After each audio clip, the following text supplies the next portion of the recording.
Muy bien.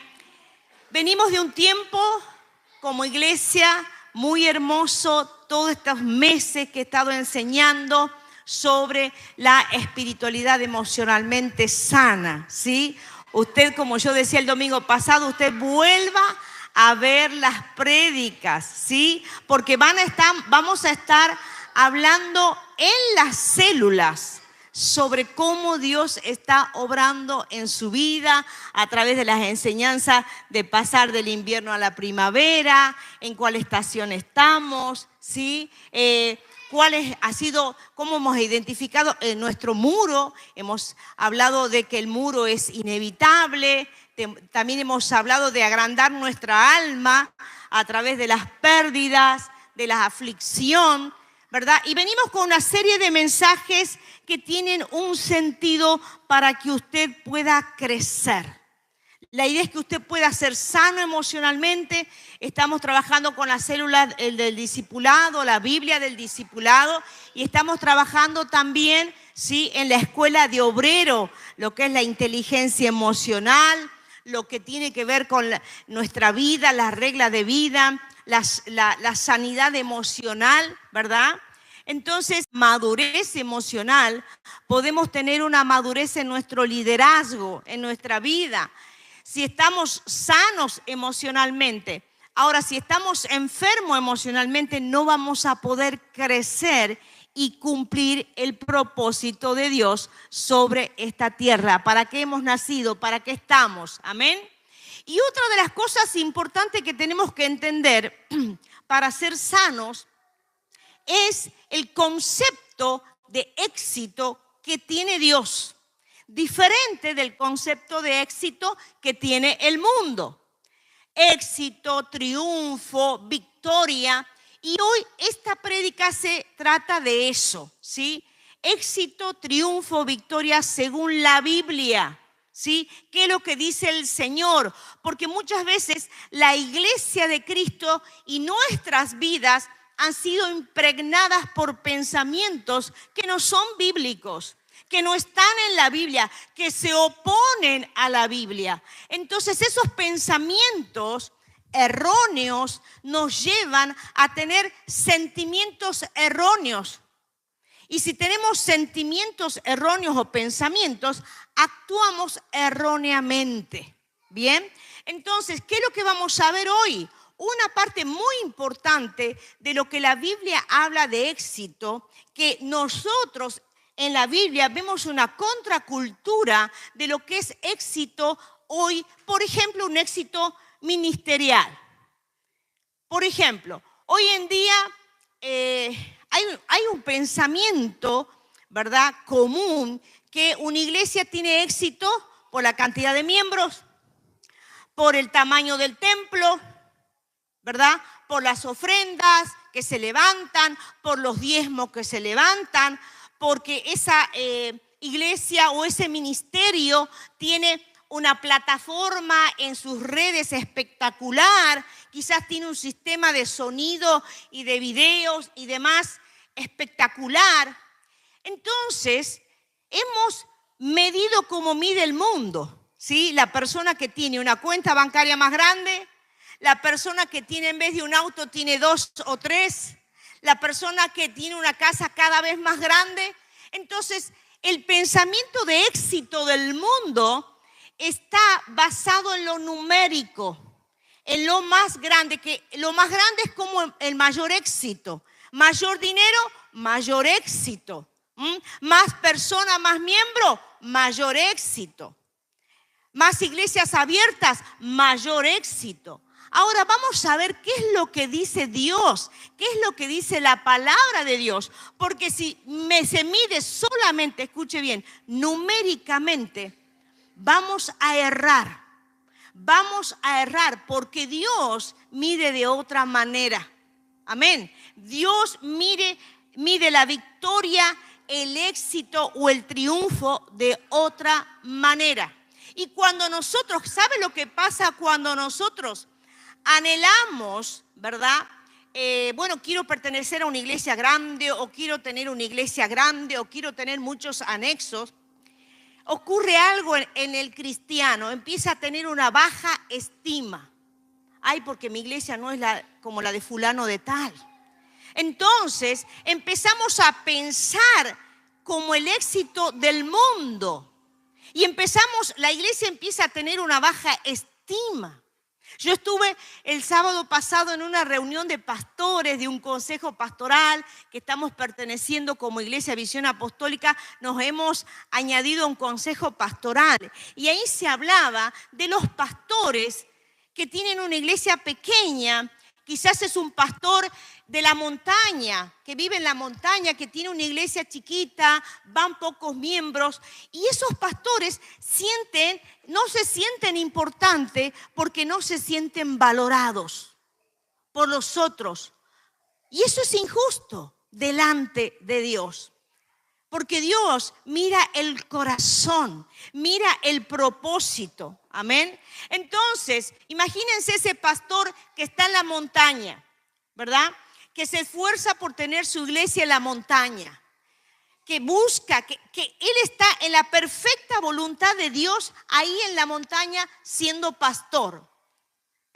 Tiene su iglesia, busca del Señor. Y él está en la perfecta voluntad del Señor. Y quizás otra persona, cuando ve lo menosprecia porque, claro, no tiene el éxito que nosotros tenemos en la cabeza metido. ¿Me entiende? Entonces, es importantísimo. Y ahí hablábamos en el Consejo de los Pastores, se hablaba de que qué importante es que este consejo pueda atender y asistir también a los pastores de esas iglesias pequeñas que seguramente que tienen necesidades, también como los pastores de iglesias grandes. ¿Me está entendiendo? Entonces nosotros necesitamos cambiar el concepto de éxito, sí, que tiene el mundo, incluso la iglesia evangélica como éxito, que no es así para Dios. ¿Me entienden? Entonces quiero que vayamos, ¿verdad?, a la palabra del Señor, y quiero hablarles sobre la vida de Juan el Bautista. Fíjense que muchas veces nosotros creemos y somos engañados que el aumento de número y el aumento de dinero y el aumento quizás de construcciones y edificios, está ese ministerio en éxito. Y puede ser al revés, que ese ministerio que parece exitoso, como yo conozco, que se vinieron abajo moralmente, como familia, y no sirvió de nada a lo demás. Porque eso es temporal, eso es material, eso no es espiritual. No sé si me entiende. Y cuando nosotros como cristianos sepamos que estamos, escuche bien, en la perfecta voluntad de Dios, en la iglesia correcta, en el lugar donde Dios me ha puesto para cumplir el propósito, vamos a tener una autoestima correcta y vamos a tener una identidad correcta. Amén. Aleluya, gloria a Dios.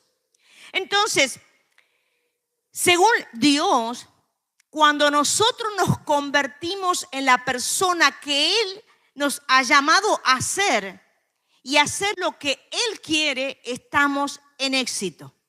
Amén. Por eso es importantísimo descubrir el propósito, porque el propósito nos da identidad de hijo.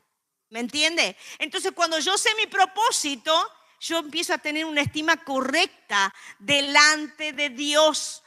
Una estima correcta porque sé de dónde he venido y hacia dónde voy.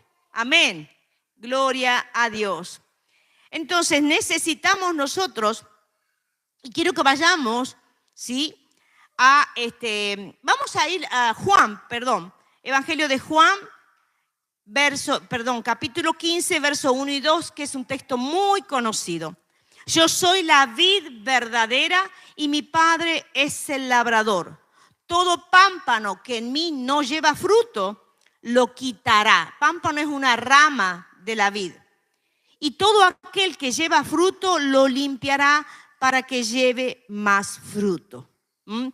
Ahí se está refiriendo a los frutos que nosotros tenemos, porque dice la palabra que por los frutos nuestros vamos a ser conocidos.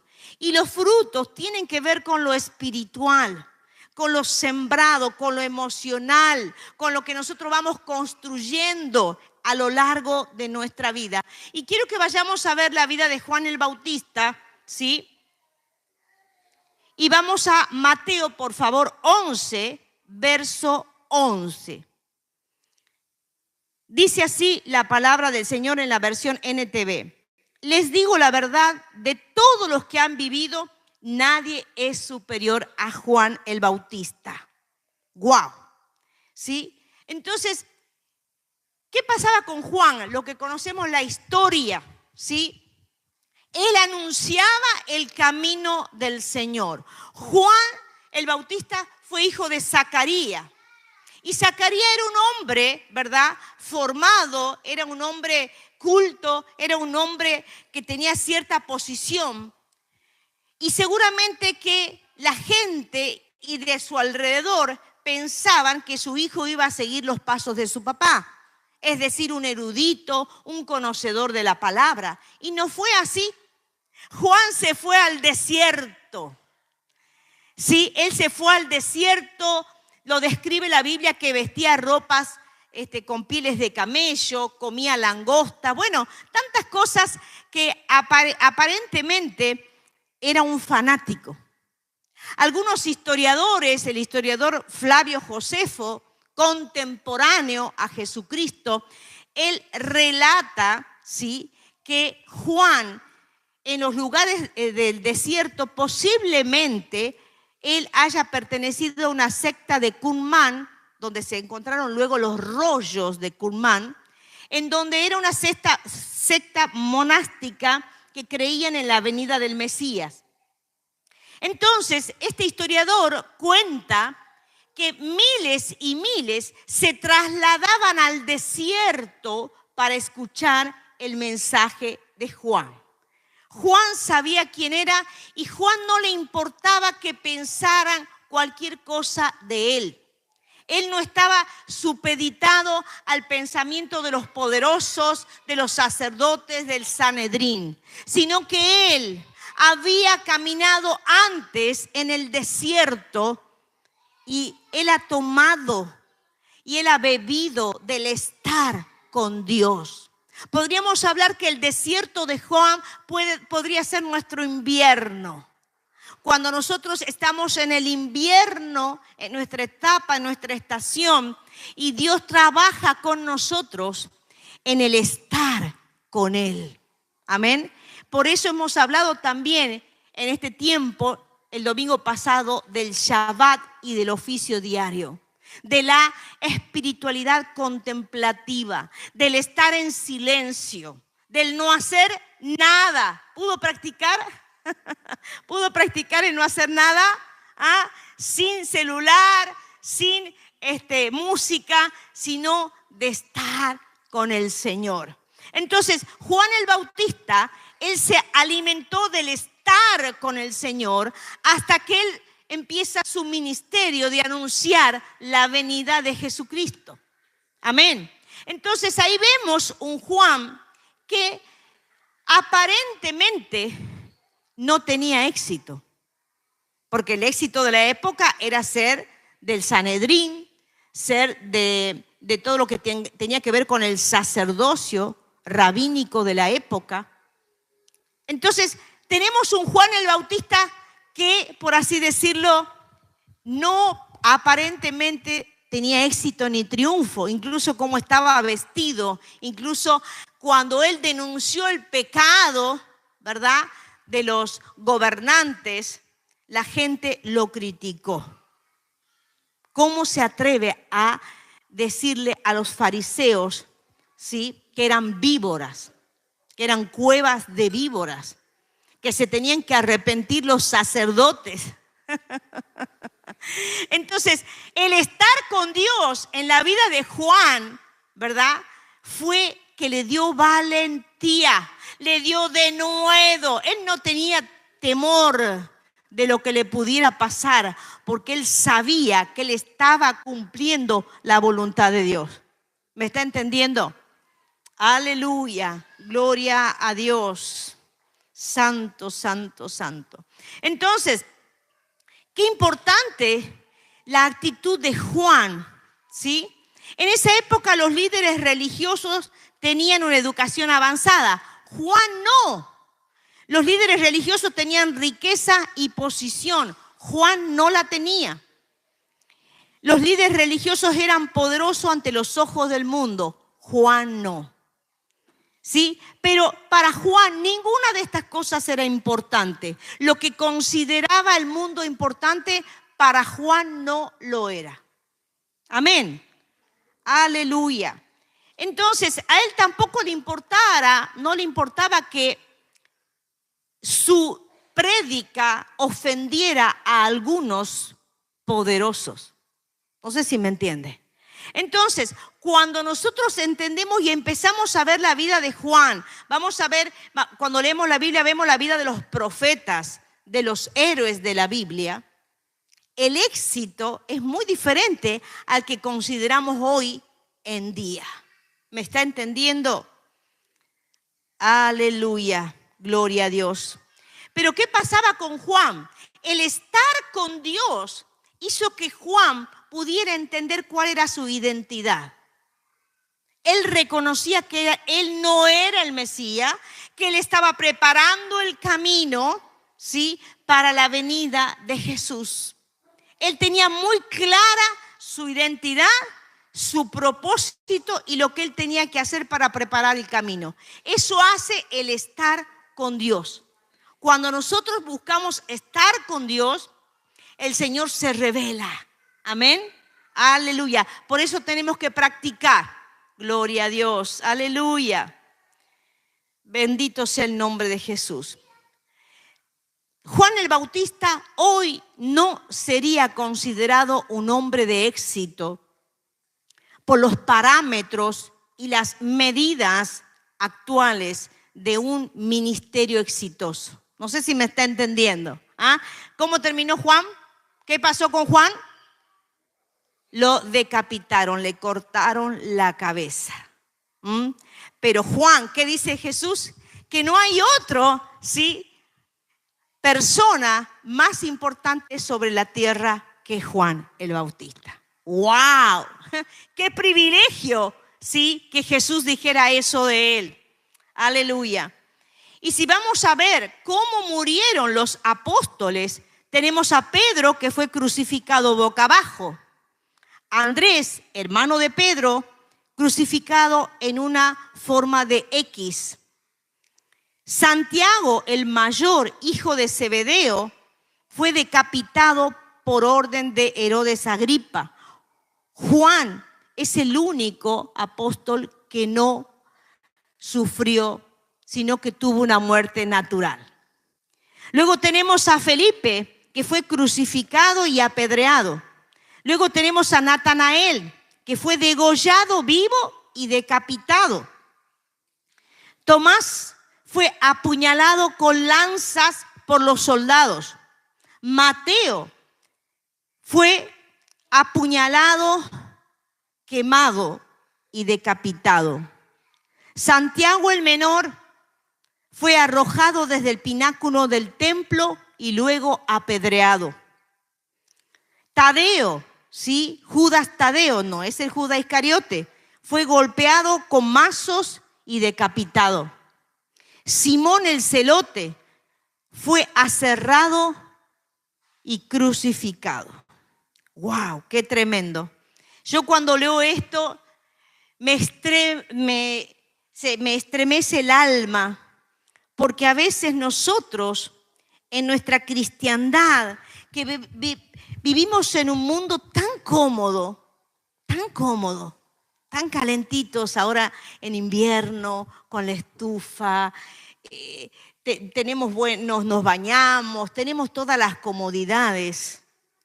Y cuando yo pienso en estos héroes, los 12 apóstoles, porque después fue Matías que lo reemplazó a Judas Iscariote, que también murió como un mártir, sufrieron tanto por causa de la palabra, por causa del amor a Jesús.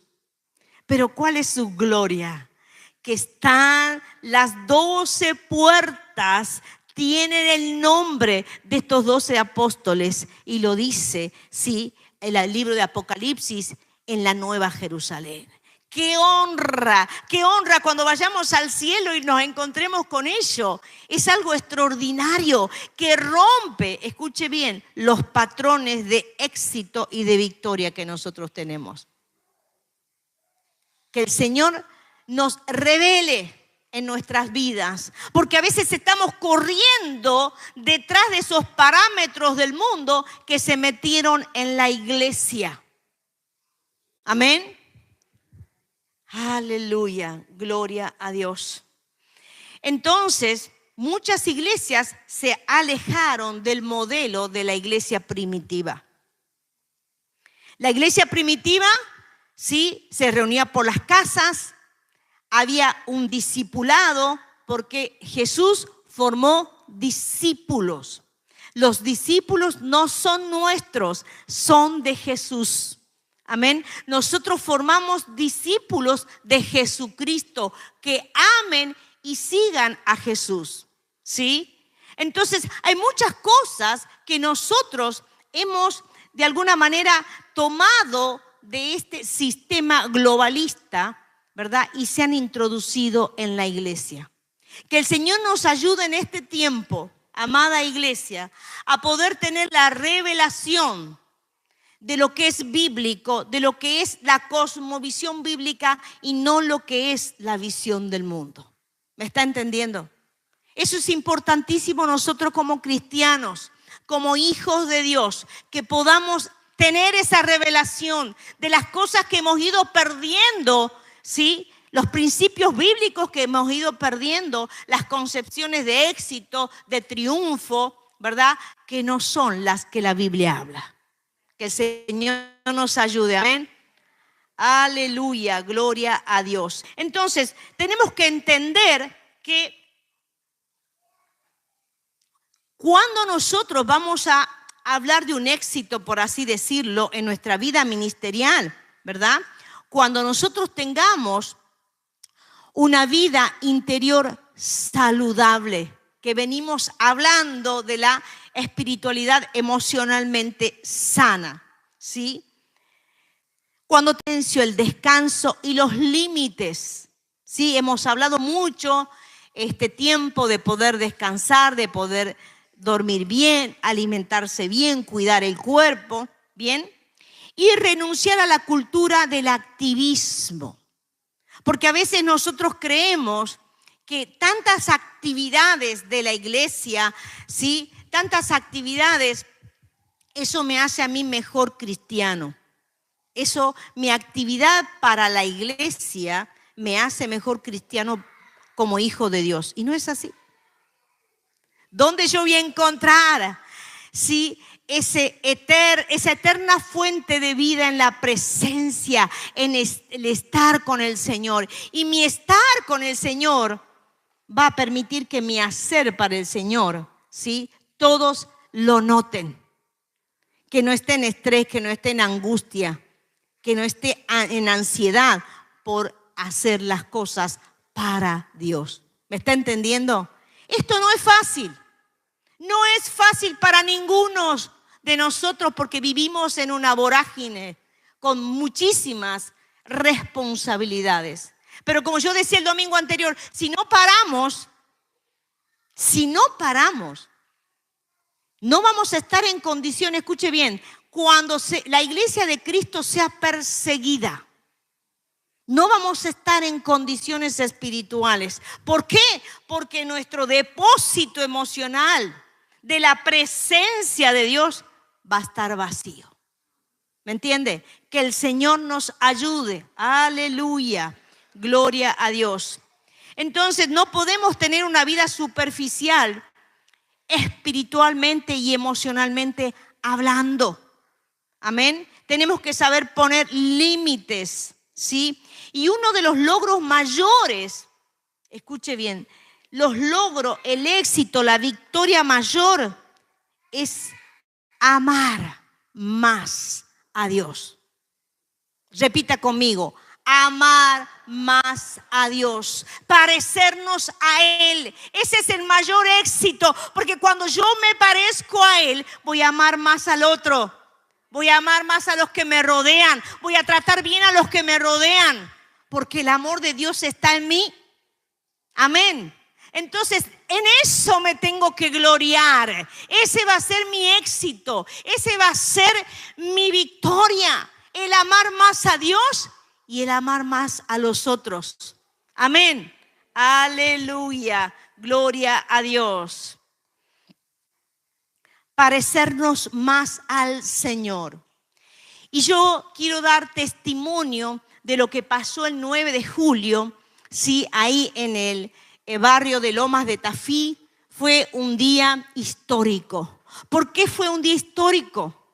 Porque fueron representantes de 4 consejos pastorales de la ciudad de Tucumán y pudimos ver un inicio de una nueva temporada de la Iglesia de Cristo de unidad, ¿sí? De poder orar. Y yo quiero también felicitar al pastor Emanuel, porque él de hace años que tiene en su corazón la unidad de la comunidad de músicos.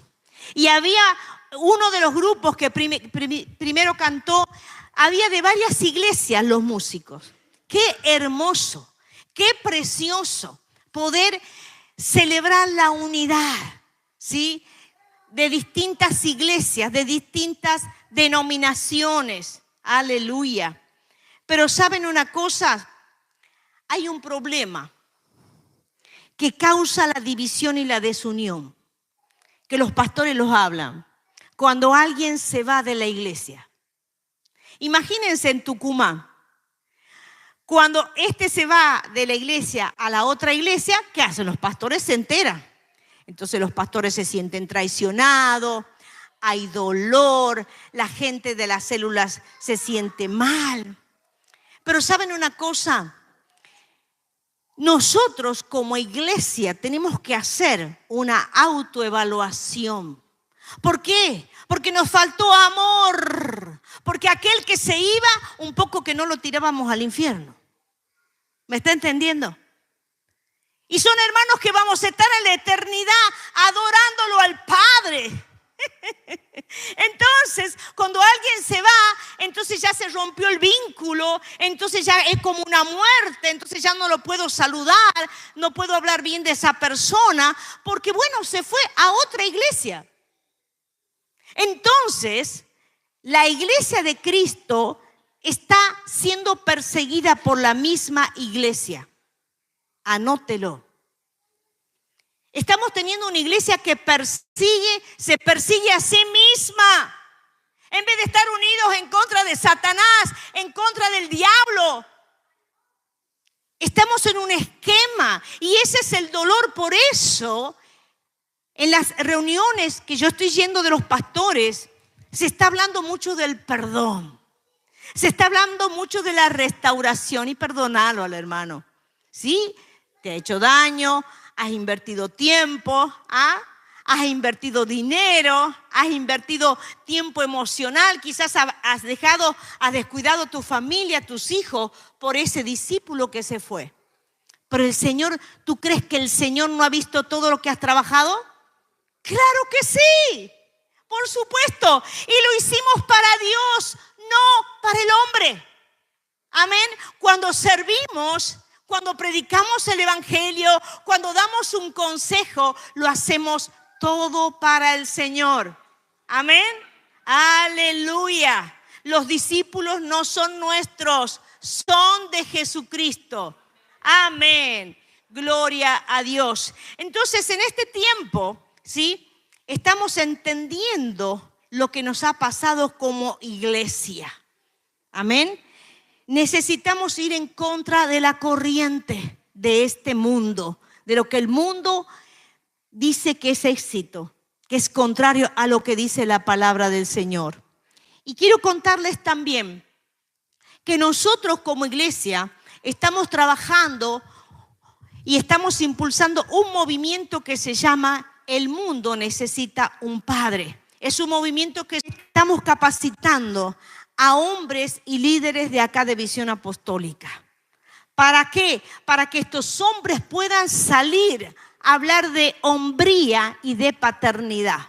Estamos con un proyecto que se está haciendo, un programa, porque queremos, ¿sí?, empoderar, por así decirlo, a los adolescentes, a los prejuveniles, a los varones.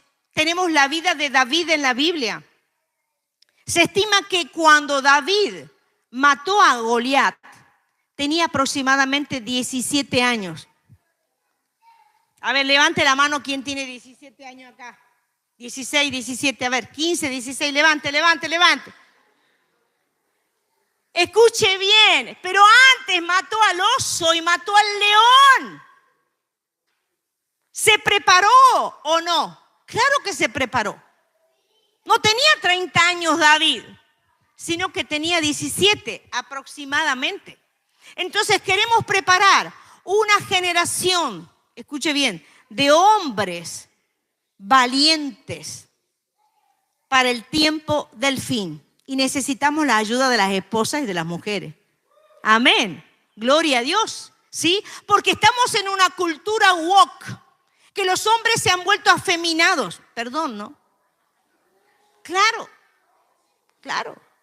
Entonces, el hombre, el varoncito que está todo el tiempo con las redes y todo, y no sabe ensuciarse, no sabe levantar una bolsa de cemento, no sabe usar la pala, no sabe hacer un montón de cosas, ¿verdad?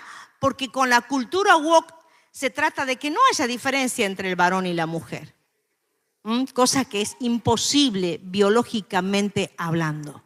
Amén. Entonces tenemos este proyecto y quiero decirle algo muy lindo, que el 24 de septiembre vamos a tener un retiro de hombres en la cabaña, y queremos que todos los hombres vayan, y luego vamos a tener un campamento de hombría y de paternidad en noviembre. Eso va a ser como 2-3 días y nos estamos preparando porque vemos que hay una gran necesidad, que el mundo necesita un padre. La orfandad, ¿verdad?, que tiene que ver con el abandono emocional, psicológico, no solamente físico del padre, ha causado estragos en nuestra sociedad. La delincuencia, la corrupción tienen sus raíces en la falta de paternidad, en la herida paterna. ¿Me están siguiendo? Aleluya, gloria a Dios. Nosotros queremos que haya una generación de valientes. Amén. Aleluya, gloria a Dios. Y quiero contarle algo, una anécdota que nunca la conté públicamente. Cuando vivía el apóstol José era un hombre disruptivo. Yo podría identificarlo con Juan el Bautista. Y resulta que en esa época, ya hace muchos años, EPASI, a través de la Fundación EPASI, que es el área social de la iglesia, habíamos descubierto, por medio de denuncias de niños que eran hijos de pastores, que en cierto pueblo de cierta provincia de Argentina había una red de sacerdotes pedófilos que abusaban a los niños, y no solamente que lo abusaban, niños entre 5 y 12 años, sino que producían material pedófilo. Fue tan choqueante lo que descubrimos en esa época que hicimos una operación, un campamento. Entonces el apóstol José eligió a sus discípulos, varones y mujeres, y un invierno muy pero muy crudo, sí, salieron 2 autos a la noche de acá, con estos jóvenes, entre 20 y 20 y pico de años. Entonces llegaron a esa provincia 5 o 6 de la mañana. ¿Y cuál era el indicativo que tenían que hacer? Había que hacer pintadas en tribunales de esa ciudad, en el arzobispado de esa ciudad, repartir una folletería impresionante donde estaba el nombre de todos los pedófilos y pedófilas. Fue un operativo extraordinario. Pasaron la policía, oraron, nosotros orábamos, yo me quedé con el grupo de intercesión acá en Tucumán, oramos para que ellos se hagan invisibles y fue una victoria tremenda que salió en los diarios de esa ciudad.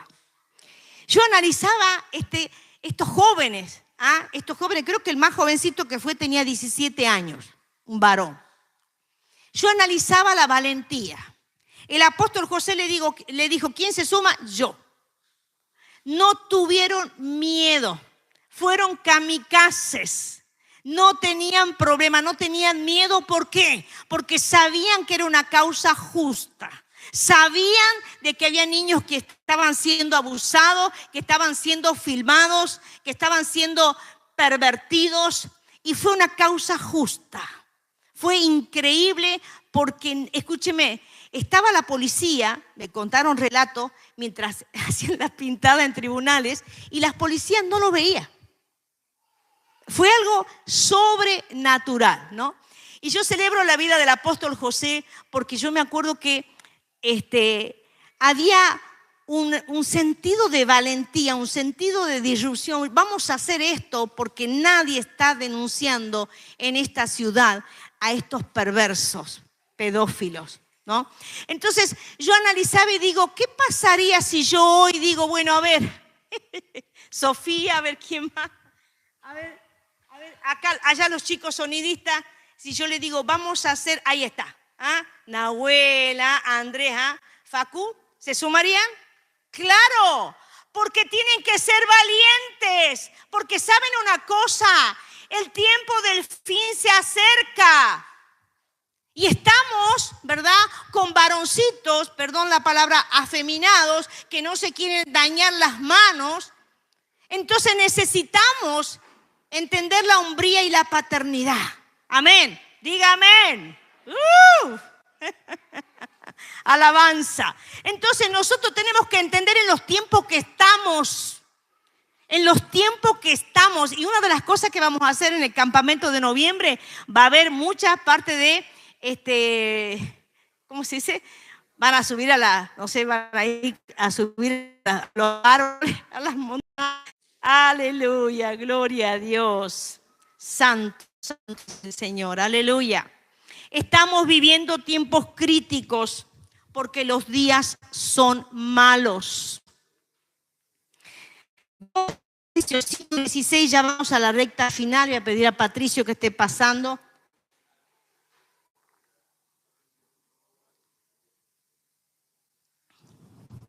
Aleluya. Gloria a Dios. Mire lo que dice Efesios 5, 17. Aprovechando al máximo cada momento oportuno, porque los días son malos. Por tanto, no sean insensatos, sino entiendan cuál es la voluntad del Señor. ¿Saben una cosa? Nosotros somos una iglesia privilegiada. Este movimiento, el mundo necesita, Padre. Estamos traduciendo un libro del inglés porque no existe el libro en español. Estamos haciendo un gran trabajo para que de esta iglesia, Visión Apostólica, salgan equipos de hombres para equipar a hombres. Primero en Tucumán y luego en la nación. Amén. Porque estamos viendo que hay una necesidad urgente para luego, sí, poder ir a los montes y subir a los montes que el Señor nos ha mostrado. Pero tenemos que prepararnos para la formación de un ejército. A veces, perdonen los hombres, pero a veces yo veo mujeres más valientes que los hombres, perdón. Veo mujeres con más garras, pero nosotros vamos a hacer la diferencia, amén. Usted ve una iglesia, las mujeres, congreso de mujeres, congreso de mujeres, congreso de mujeres y congreso de hombres. Porque es así. El hombre, sí, socialmente ha sido descuidado en este sistema globalista, en este sistema machista, en este sistema perverso. pero nosotros vamos a hacer la diferencia como iglesia. Amén. Aleluya. Gloria a Dios. Y vamos a Mateo, por favor, 24. Aleluya. Mire lo que dice. Del 8 al 13. Todo esto será apenas el comienzo de los dolores. Entonces los entregarán para que los persigan y los maten. Y los odiarán todas las naciones por causa de mi nombre. En aquel tiempo muchos se apartarán de la fe. Unos a otros se traicionarán y se odiarán. Y surgirá un gran número de falsos profetas que engañarán a muchos. Habrá tanta maldad que el amor de muchos se enfriará. Pero el que se mantenga firme hasta el fin será salvo. Aleluya. Necesitamos prepararnos, iglesia, con la valentía, amén, de los héroes de la fe, cambiando nuestro concepto de éxito y de victoria. Amén. Aleluya. Porque dice Apocalipsis, el que venciere, escuche bien, el que venciere heredará la corona de la vida. ¿Estamos listos o necesitamos prepararnos? Amén. Usted invierta, los hombres ya vaya pidiendo el 24 de septiembre permiso para ir al retiro. Ya vaya preparándose. Amén. Usted tiene que ser como Juan el Bautista. Estuvo en el desierto preparándose para anunciar la venida del Señor. Nosotros nos vamos a preparar porque el Señor viene. Amén. Aleluya. Gloria a Dios. Santo, santo, santo. Cierra allí tus ojos. Todavía no te levantes. Cierra tus ojos. Aleluya. Deja las cosas que tienes en tus manos y vamos a tener un momento de ministración. Amén. Oh, bendito, bendito, santo, santo, santo. Oh, Ramamamandarabakhayarabashe. Bendito eres, Señor, Dios Todopoderoso. Aleluya. Señor, venimos como tu iglesia en esta mañana. Señor, como tu pueblo a pedirte perdón. Señor, porque ha habido en nuestro corazón baja estima, nos hemos sentido poco. Señor, porque hemos visto el éxito de los números, de lo más que lo más grande era lo más exitoso. Señor, y no hemos visto, Señor, que tú nos mides de otra manera. Tú nos mides por el amor, Señor, que, Señor, buscamos de ti al estar en ti, al buscar estar contigo. Perdónanos como iglesia. Perdona, Señor, los conceptos erróneos. Perdona porque hemos despreciado al que tiene una iglesia pequeña. Hemos despreciado al pastor humilde. Ayúdanos, Señor. Ayúdanos, Señor, aún a perdonar a los hermanos que se fueron de las iglesias. A soltar el perdón. Queremos estar libres de rencor, de resentimientos, de culpa. Señor, soltamos el perdón porque, Señor, reconocemos, Señor, nuestra vulnerabilidad. Señor, para ti no hay nada oculto, Señor, que tú no lo sepas. Pero, Señor, queremos ser los que amamos más, los que perdonamos más, especialmente a los hermanos de la fe. Señor, estamos declarando un tiempo nuevo de unidad en tu iglesia. Que los pastores nos podamos perdonar. Señor, que tu iglesia, que tus hijos, que los líderes, Señor, se puedan perdonar. Aleluya. Señor, perdona la religiosidad. Allí murmura, allí susurra. Perdona la religiosidad,